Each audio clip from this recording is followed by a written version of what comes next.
सबसे भरोसेमंद news channel India news Rajasthan और मैं हूं आपके साथ दीपशिखा सिंह राजपूत। स्वागत है आपका हमारे खास कार्यक्रम बड़ी बहस में।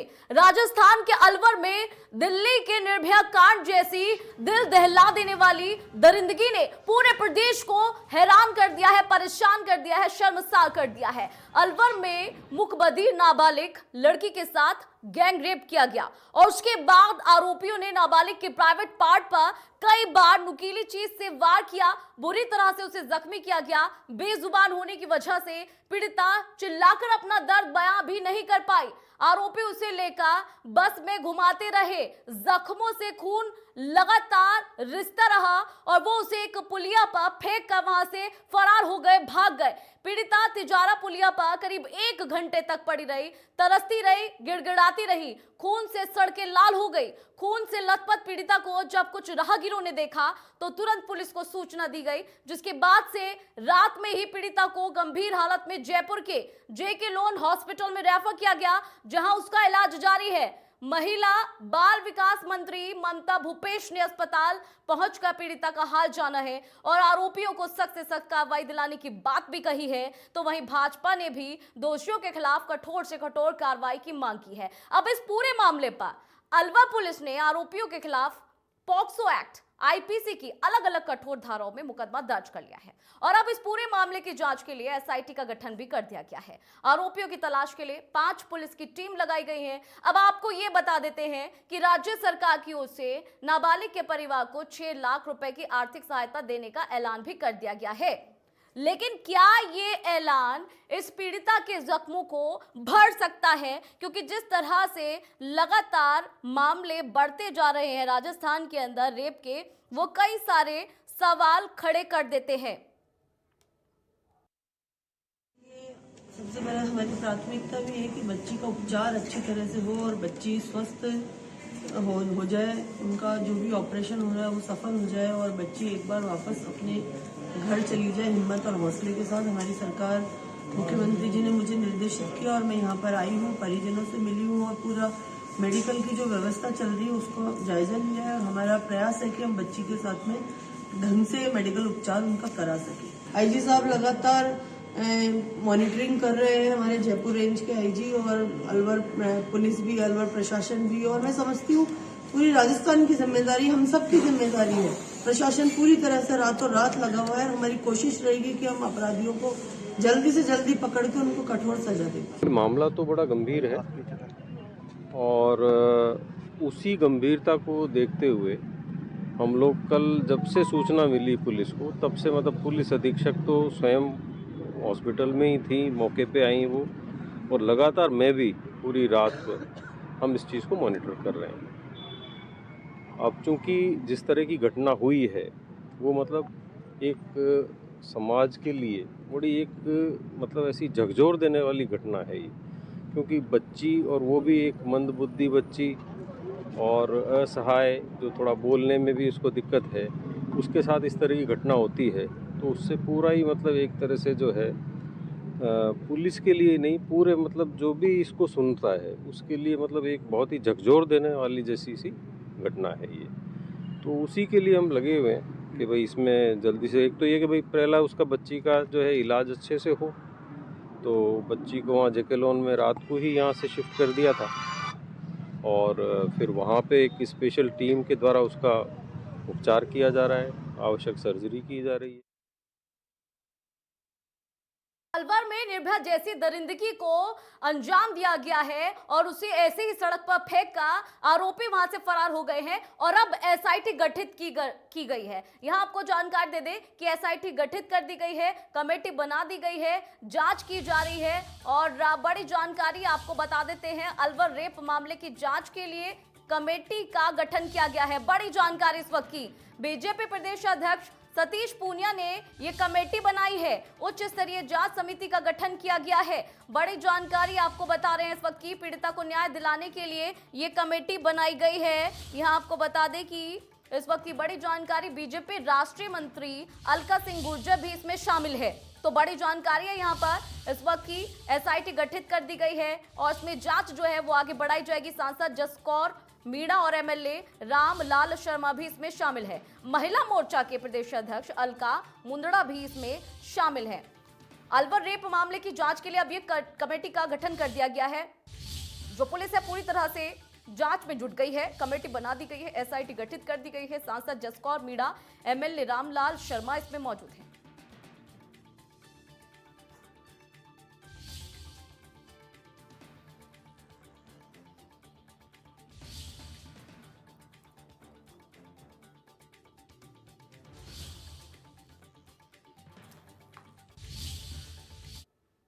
और इस खबर पर हमारे साथ अभी फिलहाल जुड़ गई हैं भाग्यश्री सैनी, जो कि सामाजिक कार्यकर्ता हैं, और साथ ही साथ हमारे साथ जुड़े हैं पूर्व पुलिस अधिकारी अनिल गोठवाल। सबसे पहले भाग्यश्री जी से सवाल करेंगे। भाग्यश्री जी, जिस तरह से अब लगातार मामले बढ़ रहे हैं राजस्थान के अंदर, 2021 में भी सबसे ऊपर था राजस्थान रेप मामलों में, और आज 2022 शुरू हो चुका है। 22 के जनवरी में ये मामला निकलकर सामने आ गया है। क्या कहेंगे भाग्यश्री जी?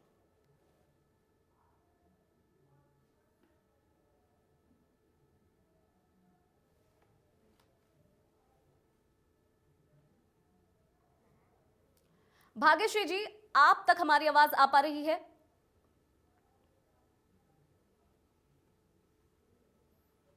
चलिए, भाग्यश्री जी से एक बार फिर से संपर्क साधने की कोशिश करेंगे। अनिल गोठवाल जी का रुख कर लेते हैं, जो कि पूर्व पुलिस अधिकारी हैं। अनिल गोठवाल जी, 2021 में भी आंकड़े चौंकाने वाले थे। रेप के जो मामले थे वो बहुत ज्यादा थे, और 2022 के जनवरी में फिर से एक ऐसा ही मामला निकलकर सामने आ गया है अलवर से। जी अनिल जी।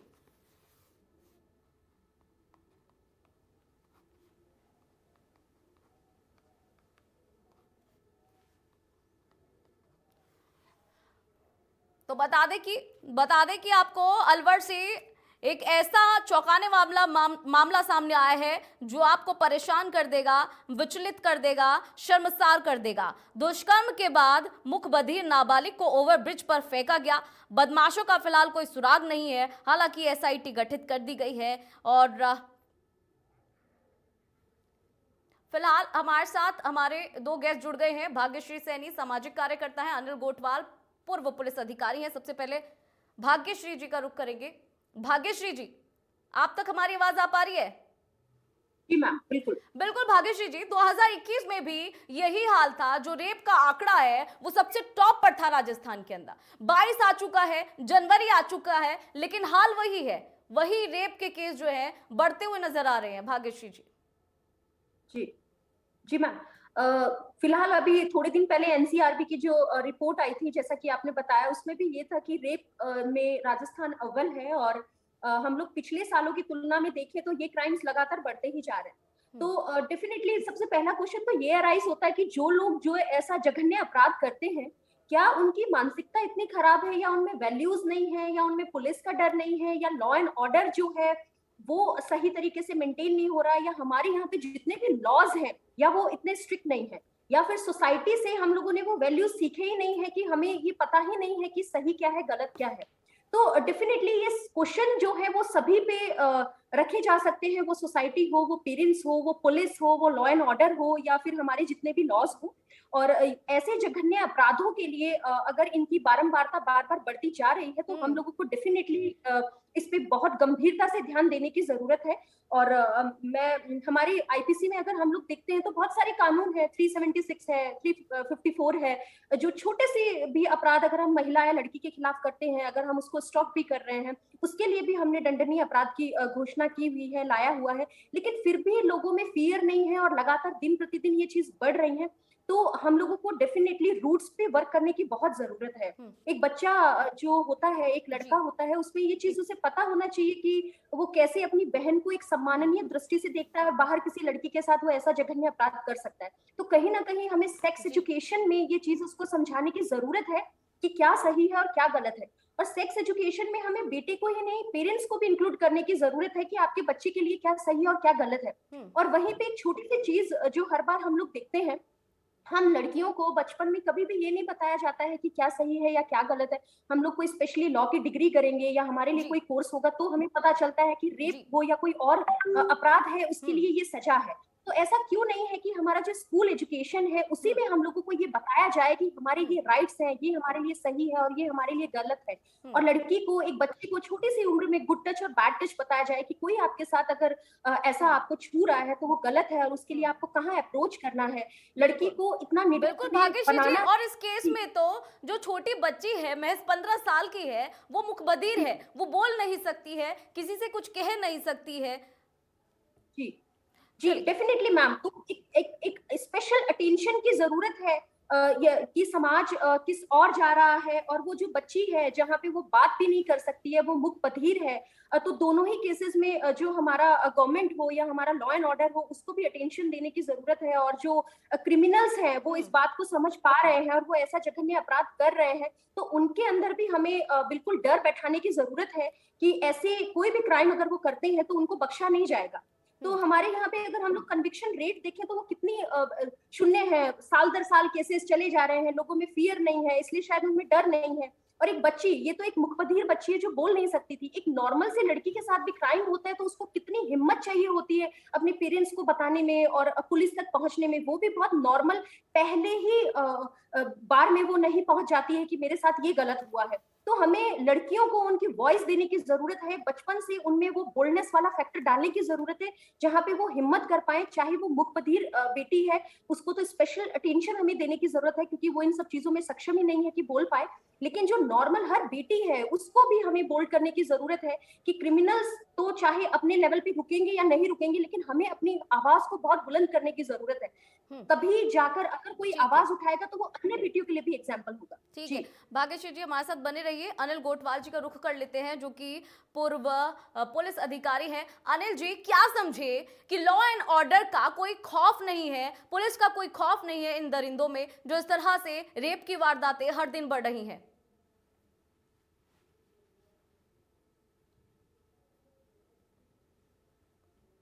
अनिल जी, अनिल जी, क्या आप तक हमारी आवाज आ पा रही है?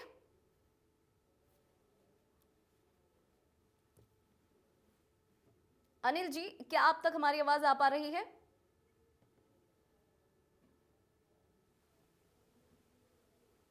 चलिए भाग्यश्री जी, आपका जी रुख मैम। करेंगे। क्या समझे कि लॉ एंड ऑर्डर का कोई खौफ नहीं है इन बदमाशों में, इन दरिंदों में, कानून का कोई खौफ नहीं है? जी मैम, बिल्कुल सही आपने बोला है कि डेफिनेटली लॉ एंड ऑर्डर में कहीं ना कहीं तो कोई लूप हॉल है कि इन लोगों को डर नहीं है। देखिए मैम, लॉज यहाँ पे बहुत सारे हैं। आप आईपीसी में देखेंगे, रेप के लिए भी लॉ है। अगर आप बचपन में, एक बच्ची जब पैदा होती है वहां से लेके जब उसकी उम्र बढ़ती है तब तक हमने बहुत सारे लॉज बनाए हैं। वो पोस्को एक्ट हो, डोमेस्टिक वायलेंस हो, कोई भी एक्ट हो, बहुत सारे लॉज हैं। लेकिन जो सबसे बड़ी कमी रह जाती है वो इम्प्लीमेंटेशन के स्तर पे रह जाती है। जो भी ऑर्गेनाइजेशंस इसमें इन्वॉल्व है उनकी तरफ से इतनी सक्रियता नहीं दिखाई जाती कि जो क्रिमिनल्स होते हैं या जिन लोगों में हमें डर पैदा करना है उनमें किसी भी प्रकार का हम लोग डर पैदा कर नहीं पाते हैं। अगर हम लोग किसी भी मूवी को देखते हैं या वास्तविक जिंदगी में भी हम लोग देखते हैं तो हम लोग न्यायपालिका को देखते हैं या लॉ एंड ऑर्डर को देखते हैं तो हम लोगों के दिमाग में एक ही चीज आती है, तारीख पे तारीख, तारीख पे तारीख।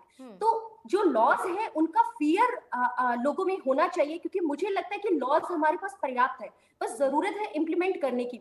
वो पुलिस हो या कोई भी ऑर्गेनाइजेशन हो, वो चाइल्ड वेलफेयर कमेटी हो या कोई भी एनजीओज हो, हमें सभी लोगों को, सभी स्टेक होल्डर को अगर हमें किसी क्राइम से लड़ना है, चाहे वो रेप हो या कोई अदर क्राइम हो महिलाओं के खिलाफ, तो हमें सभी स्टेक होल्डर को एक साथ सम्मिलित होकर काम करना पड़ेगा। बेशक वो लॉ एंड ऑर्डर हो, बेशक वो सोसाइटी हो, बेशक वो एनजीओज हो, गवर्नमेंट हो या स्कूल हो या पेरेंट्स हो, जो भी हो। बिल्कुल भाग्यश्री जी, सही कहा आपने। अनिल गोटवाल का रुख कर लेते हैं। अनिल जी, क्या आप तक हमारी आवाज आ पा रही है? अगर नहीं आ पा रही है तो आप अपना वॉल्यूम जो है वो अनम्यूट कर लीजिए। अनिल जी, सुन पा रहे हैं आप हमें?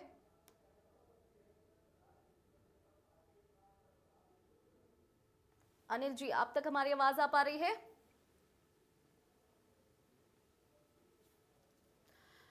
तो अनिल जी के पास एक बार फिर से लौटेंगे। भाग्यश्री जी हमारे साथ लगातार बनी हुई है। भाग्यश्री जी, ये कहना तो बिल्कुल गलत नहीं है कि कहीं ना कहीं लूप है, जिसकी वजह से लॉ एंड ऑर्डर के अंदर लूप है, जिसकी वजह से कोई डर इन गुंडों में नहीं है, इन दरिंदों में नहीं है। जी मैम, मैम डेफिनेटली लूप है, इसीलिए चीजें बढ़ती जा रही हैं, इन चीजों को हम लोग रोक नहीं पा रहे हैं। कभी सामूहिक बलात्कार की घटना है, कभी किसी लड़की को छेड़ दिया जाता है, कभी किसी महिला के साथ ऐसा कर दिया जाता है। और अभी की अगर हम लोग वर्तमान की स्थिति देखें तो स्थिति ऐसी है कि इसमें नाबालिग भी सम्मिलित है, बालिग भी सम्मिलित है, सभी स्तर पे लोग सम्मिलित हैं। तो ये तो बिल्कुल सही बात है कि लूप हॉल या तो ये है कि जो कन्विक्शन रेट हमारे यहाँ पे जो है वो बहुत कम है। कितने रेप के जो क्रिमिनल्स होते हैं उनको सजा मिल पाती है, कभी वो हम लोग बोल सकते हैं कि पर्याप्त सबूत नहीं मिल पाते हैं, इसके लिए हम लोग उन्हें दोषी नहीं ठहरा पाते हैं। कभी जो प्रक्रिया है वो इतनी लंबी है कि उन लोगों में शायद वो डर खत्म हो गया है, या प्रक्रिया की शायद बात करें वो भाग्यश्री जी, कहीं ना कहीं जो प्रणाली है, प्रशासनिक प्रणाली है, उसमें ये कमी है कि ये साध नहीं पा रहे हैं, क्योंकि लगातार जो मामले हैं वो बढ़ रहे हैं, कोई खौफ नहीं है दरिंदों के अंदर, यानी कि प्रणाली के अंदर कहीं ना कहीं कोई कमी है। कानून प्रणाली को सुधारने की जरूरत है, डर बैठाने की जरूरत है ऐसे दरिंदों में, चाहे दिल्ली की बात हो, हरियाणा की बात हो, या फिर राजस्थान के अलवर की ही क्यों ना बात हो। लेकिन रोजाना ऐसे केस लगातार निकलकर सामने आ रहे हैं। 2019 की बात करें तो एसटी वर्ग के खिलाफ अगर अपराध गिने जाए तो 101 बलात्कार हुए, 2020 में 119 हुए, और अगर 2021 की मैं बात करूं तो 149। वहीं अगर मैं एससी वर्ग के खिलाफ जो मामले दर्ज हुए हैं उनकी बात करूं तो 2019 में 554 बलात्कार हुए हैं, 2020 की अगर मैं बात करूं तो 476 बलात्कार हुए हैं, साथ ही साथ 21 में 566 बलात्कार हुए हैं। और जैसा कि मैंने इससे पहले भी कहा था कि 2022 शुरू हो चुका है, 22 शुरू होने के साथ, जनवरी के शुरू होने के साथ अब जो ये अपराध हैं फिर शुरू हो गए हैं। तो कहीं ना कहीं सरकार का भी दायित्व बनता है प्रशासन की प्रणाली को सुधारने का। पीसीआर नहीं थी, पीसीआर की व्यवस्थाएं होनी चाहिए, आसपास तरीके की व्यवस्थाएं होनी चाहिए, ताकि इस तरीके की घटनाओं को बंद किया जा सके, इन्हें रोका जा सके। भाग्यश्री जी। जी जी मैम, देखिए पुलिस की जो रिस्पॉन्सिबिलिटी है वो है आमजन में विश्वास। पुलिस का जो हम एक मोटो समझते हैं, उनका मोटो ही है आमजन में विश्वास। लेकिन मुझे लगता है कि जो क्रिमिनल्स होते हैं उनके अंदर पुलिस को लेके फियर होना चाहिए, और जो नॉर्मल इंसान है उसको लेके विश्वास होना चाहिए। लेकिन अगर हम लोग देखते हैं तो दोनों ही स्तर पे कमी है, तभी ये क्राइम्स हो पा रहे हैं। आमजन के स्तर पे देखिए तो उन्हें विश्वास नहीं है, तभी वो पहली ही बार में पुलिस तक पहुंचते नहीं है। ये जो आंकड़े आपने बताए हैं, ये वो आंकड़े हैं जहां पे कोई महिला हिम्मत कर पाई है। अगर हम लोग वास्तविक आंकड़े देखें तो शायद वो इनसे ज्यादा बहुत बड़े होंगे, बिल्कुल जहां पे सही। एक महिला हिम्मत नहीं कर पाई है, अपनी आवाज नहीं उठा पाई है, अपने खिलाफ जो गलत हुआ है उसके खिलाफ बोल नहीं पाई है, पुलिस के डर से रिपोर्ट दर्ज नहीं करवा पाई है।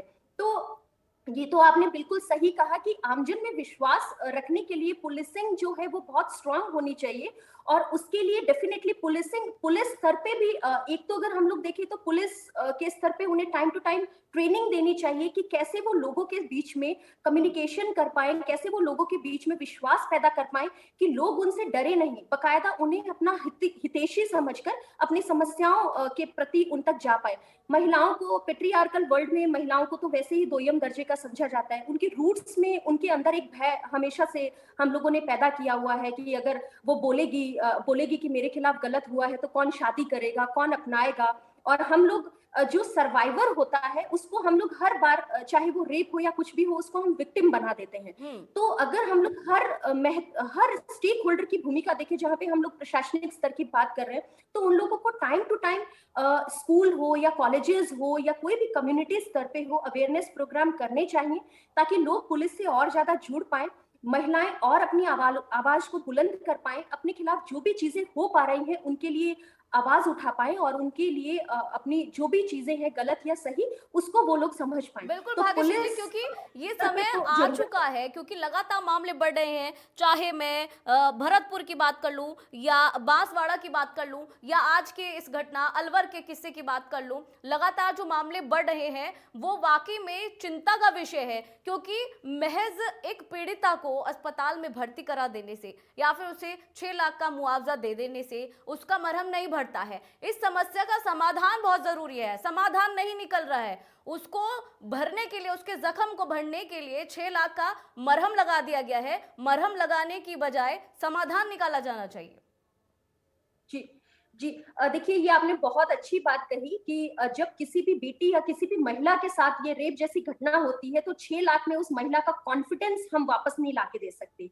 रेप होने के बाद में एक सर्वे अगर हम देखेंगे, ये बहुत बेहतरीन बात एक सर्वे में कही गई है कि हमारे यहाँ पे जितने भी लॉज हैं वो जो क्रिमिनल सेंट्रिक है, उनमें हम लोगों ने क्रिमिनल्स का ध्यान दिया गया है। हमारे यहाँ पे जो लॉज है वो विक्टिम सेंट्रिक क्यों नहीं है? एक महिला रेप के बाद में किस ट्रॉमा से गुजरती है, किस डिप्रेशन में वो जाती है, जो उसका कॉन्फिडेंस लेवल बिल्कुल गिर जाता है, सोसाइटी उसे एक्सेप्ट नहीं करती है, वो चीज एक रेप सर्वाइवर, एक रेप विक्टिम समझ पाता है। तो पहली चीज तो हमारे जो यहाँ पे लॉज हैं उनको विक्टिम सेंट्रिक भी होना चाहिए। दूसरी चीज हमने बात की कि ऐसी रेप जैसी समस्या का समाधान क्या होना चाहिए। पहली बात तो इंडियन सोसाइटी जो पेट्रियार्कल सोसाइटी है, वहां पे हम लोगों में एक बहुत छोटी सी चीज है, लड़के को हम लोग बड़ा करते हैं लड़के की तरह कि तुम लड़के हो, लड़की को बड़ा करते हैं लड़की की तरह। तो वो डिस्क्रिमिनेशन हम लोग वहीं पे देख लेते हैं। एक लड़का और लड़की को अगर हम लोग ह्यूमन बीइंग की तरह रेस करेंगे तो डिस्क्रिमिनेशन कभी भी नहीं होगा। दूसरी चीज स्कूल की हम लोग बात करते हैं, जहां से हम लोग बेसिक एजुकेशन हम लोग लेते हैं, वहां पे सेक्स एजुकेशन बहुत इंपॉर्टेंट है, जहां पे हमें एक लड़के को ये समझाना है कि बेटा अगर आप अपनी बेटी बहन को बहुत सम्मान की दृष्टि से देखते हैं तो दूसरी जो लड़की है वो भी आपके लिए उतनी ही सम्माननीय है। और इस सेक्स एजुकेशन के पार्ट में हमें जरूरत है कि हम पेरेंट्स को भी इंक्लूड करें, क्योंकि पेरेंट्स को वो चीज नहीं पता होती है। पेरेंट्स अपने बच्चों को हमेशा ये बताते हैं कि उन्हें क्या करना है, लेकिन पेरेंट्स अपने बच्चों को टाइम टू टाइम पुलिस प्रशासन को बदलने की जरूरत है, प्रणाली को बदलने की जरूरत है, एजुकेशन की जरूरत है, सिस्टम को ठीक करने की जरूरत है, बहुत सारी जरूरत है जिन पर काम करना अभी बाकी है ताकि इस तरह के मामले और आगे ना बढ़े। भाग्यश्री जी, बहुत बहुत शुक्रिया हमारे साथ जुड़ने के लिए। तो बड़ा मुद्दा है, इसका समाधान भी बहुत जरूरी है। चलिए फिलहाल रुकेंगे छोटे से ब्रेक के लिए।